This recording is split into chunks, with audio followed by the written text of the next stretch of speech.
एक बुढ़ापे के समय में अपने सही लक्ष्य पर होता है। लोग कहते हैं अरे भजन करने से क्या होगा, हमें तो कोई भी काम दिखाई नहीं दे रहा है, भजन इतना करते हैं लाभ ही नहीं दिख रहा है। अब तो खैर मोबाइल का सिस्टम है, पर मोबाइल की भी बात करूं तो अलार्म, पहले घड़ियों में अलार्म भरा जाता था, आज अलार्म सेट करते हैं। आप जब अलार्म सेट करते हैं, क्या अलार्म तुरंत ही बजने लगता है उठो उठो उठो उठो? वो तुरंत नहीं बजता, पर हाँ आपने जिस समय के लिए वो अलार्म भरा है उस समय में आपको अलार्म बज के जगा देता है और आपके कार्य को पूर्ण कराता है।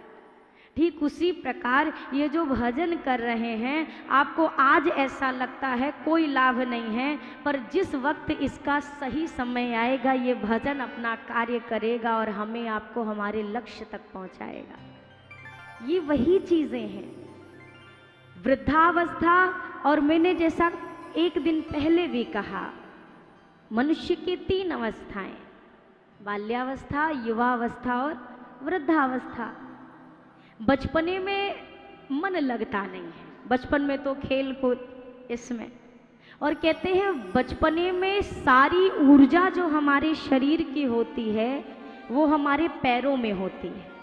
बच्चों को आप एक जगह पे टिका नहीं देखेंगे, भागते रहेंगे, चलते रहेंगे, दौड़ते रहेंगे। बचपन में सारी एनर्जी, सारी ऊर्जा होती है पैरों में। हम युवा हुए, युवावस्था में ये सारी ऊर्जा प्रमाद का रूप लेती है, कुछ कर दिखाने का जोश होता है, क्या बना लूं, क्या कर दूं, क्या इकट्ठा कर लूं। आता है तीसरे नंबर पे बुढ़ापा। संत कहते हैं कि भैया बुढ़ापे में जो मनुष्य की सारी ऊर्जा है ये मनुष्य की वाणी पर आकर केंद्रित होती है, यानी कि हमारी जुबान पर ऊर्जा सारी केंद्रित होती है। आप देखेंगे जैसे जैसे हम वृद्ध होते जाते हैं हमारा शरीर तो चलना बंद कर देता है, पर बोलने का स्वभाव बनता है। उस समय हम बोलते हैं, जिस चीज से नहीं भी मतलब है वो भी जानने की इच्छा होती है। ये क्यों हो रहा है, कोई आया है तो क्यों आया है, कब तक रहेगा, कहाँ जाएगा, किसका मित्र है, बोरी में क्या है, झोले में क्या लाए हो, शाम को कहाँ गए थे। हालांकि इन चीजों से कोई अर्थ नहीं निकलेगा, लेकिन संतों की कही बात कि उस समय मनुष्य की संपूर्ण ऊर्जा केंद्रित हो जाती है वाणी पे। तो उस समय जब मनुष्य शरीर से असहाय होता है, वाणी से प्रबल होता है। और सबसे बड़ी बात, जैसे अक्सर जब पेपर होता है ना, 3 घंटे का एग्जाम चलता है, अब तो खैर 2.5 कर दिया, राम जाने कितना कम करेंगे, और 3 घंटे के पेपर होते थे। 3 घंटे के पेपर में आपने भी, जिसने भी पेपर दिया हो, मैं अपना निज अनुभव कह रही हूँ, जो पहला घंटा होता है, पहले घंटे में वो राइटिंग बना बना के लिखी जाती है। कितना सुंदर लिखे, ऐसा लगता है कि पहले ही पेज देखेगा एग्जामिनर और 100 में से 100 दे के पास करेगा, इतनी सुंदर राइटिंग बनती है। अब शुरू होता है दूसरा घंटा। दूसरे घंटे में क्या होता है, फिर हम सेलेक्ट करते हैं कौन ज़्यादा नंबर के क्वेश्चन है, कौन से कम नंबर वाले। इससे क्या होगा, ज़्यादा वाला पहले कर लो, 2 छूट भी गए तो हमारे नंबर बराबर हो जाएंगे। अब ये हमने सेलेक्ट कर लिया, शुरू भया तीसरा घंटा।